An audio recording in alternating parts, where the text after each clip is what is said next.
विश्व गुरु का शांति संदेश। विजय मेरे बगल में ब्रेकिंग दिखाइएगा। इस वक्त की बड़ी खबर, पीएम मोदी और जिनपिंग के बीच कुछ देर में होगी द्विपक्षीय वार्ता। इस वक्त की बड़ी खबर, सीधा आइए जरा, दिखाइए जरा, पीएम मोदी और जिनपिंग के बीच होगी द्विपक्षीय वार्ता। अब से थोड़ी देर के अंदर 5 साल बाद दोनों देशों के बीच होगी द्विपक्षीय वार्ता। मोदी जिनपिंग की मुलाकात पर दुनिया की नजर। गलवान पर ब्रिक्स से पहले भारत चीन में सुलह। कजान में मोदी जिनपिंग की द्विपक्षीय वार्ता। विजय सीधे इसके फ्लोर पर आइए। इसके जो फ्लोर ग्राफिक्स हम दिखा रहे हैं ये देखिए जरा। कजान में पीएम मोदी और जिनपिंग की मुलाकात। 5 साल बाद जिनपिंग और मोदी के बीच द्विपक्षीय वार्ता है। ये देखिए, 5 साल बाद अब भारत चीन एलएसी पर समझौते को तैयार है। 5 साल बाद पेट्रोलिंग पर 2020 से पहले वाली स्थिति पर सहमत है। अक्टूबर 2019 में जिनपिंग भारत के दौरे पर महाबलीपुरम आए थे। अनौपचारिक सम्मेलन में मोदी जिनपिंग की मुलाकात हुई। इस मुलाकात के कुछ महीने बाद एलएसी पर सैन्य गतिरोध पैदा हुआ। 15 जून 2020 को भारत और चीन के सैनिकों के बीच में झड़प हुई है। एक और मैं आपको जो जानकारी दिखा रहा हूं वो जरा ध्यान से देखिएगा। विजय इस खबर की ब्रेकिंग और शॉट बगल में रखिएगा अगले फ्लोर के साथ। ये देखिए, भारत और चीन के संबंधों में जो उतार चढ़ाव हुआ है। 2020 में गलवान में सैन्य गतिरोध के बाद संबंधों में गिरावट। गलवान में झड़प के बाद भारत ने चीन पर सख्त वीजा प्रतिबंध लगाया। 2020 में चीनी निवेश के लिए सरकार की अनुमति को अनिवार्य किया गया। यह बड़ी खबर है। मैं चाहूंगा पूरा फ्लोर दिखाइए।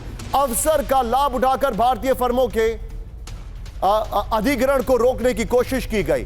भारत का उद्देश्य चीन से प्रत्यक्ष विदेशी निवेश को प्रतिबंधित करना था। बड़ी खबर, भारत ने करीब 300 चीनी मोबाइल ऐप पर प्रतिबंध लगाया। कोविड-19 के बाद भारत चीन के बीच कोई सीधी यात्री उड़ान नहीं हुई है। पिछले कुछ सालों में सैन्य कूटनीतिक वार्ता से सीमा पर तनाव कम हुआ। आइए जरा की ग्राफिक्स दिखाते हैं। विजय पीछे जरा स्काई करिएगा। यह पूरी डिटेलिंग के साथ मैं आपके सामने लेकर आया हूं। पीएम मोदी जिनपिंग की मुलाकात, यह देखिए, यह अहम क्यों है, इंपॉर्टेंट क्यों है, ध्यान से देखिएगा।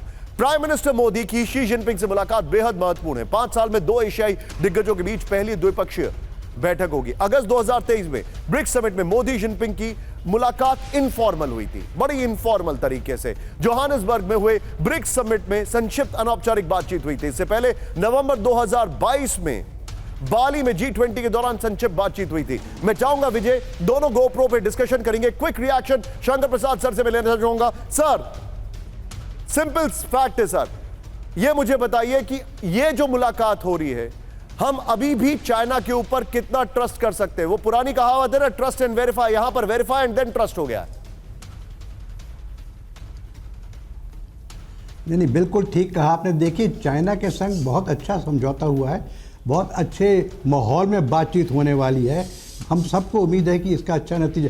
लेकिन जो आपने आर्मी चीफ का भी बयान सुना होगा कल, हम उससे सहमत हैं। वो कहते हैं कि हमें देखना है कि आगे एक एक करके स्टेप्स कैसे लिया जाता है। ये नहीं कि आज से समझने की कुछ नहीं हो रहा, उससे गलत इफेक्ट पड़ जाएगा। तो आप माने ना माने, ट्रस्ट बट वेरीफाई ये लागू रहेगा। हमें देखना है कि एक एक चीज़ एक घंटे में तो सब नहीं हो जाएगा ना। पहले पेट्रोलिंग शुरू हो, फिर फिंगर्स की बात हो, फिर डेमचौक की बात हो, डेप्सांग की बात हो, उसके बाद बातचीत हो बफर जोन कितना है, उसके बाद बातचीत हो कि क्लेम लाइंस कहाँ पर हैं, उसके बातचीत हो डिसएंगेजमेंट कहाँ तक होगा, उसके बाद बातचीत करें कि ये बॉर्डर सिचुएशन फाइनली किस लाइन पर सेटल होगी। There are so many issues. ये कॉम्प्लिकेटेड मिलिट्री इशू है सर। मुझे कमर्शियल ब्रेक लेना जरूरी है। शंकर प्रसाद सर, आपको रोक रहा हूं, लेकिन बड़ी खबर, ब्रिक्स समिट से पहले भारत की अहम मुलाकात। जंग में उलझे रूस और ईरान से भारत की बात। बड़ी खबर, ब्रिक्स से पहले पीएम मोदी की पुतिन से बात। ब्रिक्स से पहले पीएम मोदी की ईरानी राष्ट्रपति से मुलाकात। ब्रिक्स में चीन के साथ भारत की द्विपक्षीय वार्ता। 3 विंडो दिखाइए जरा इस वक्त की बड़ी खबर। ये देखिए, ये अपने आप में भारत का जो इंटरनेशनल डिप्लोमेसी में कद है वो दिखा रहा है।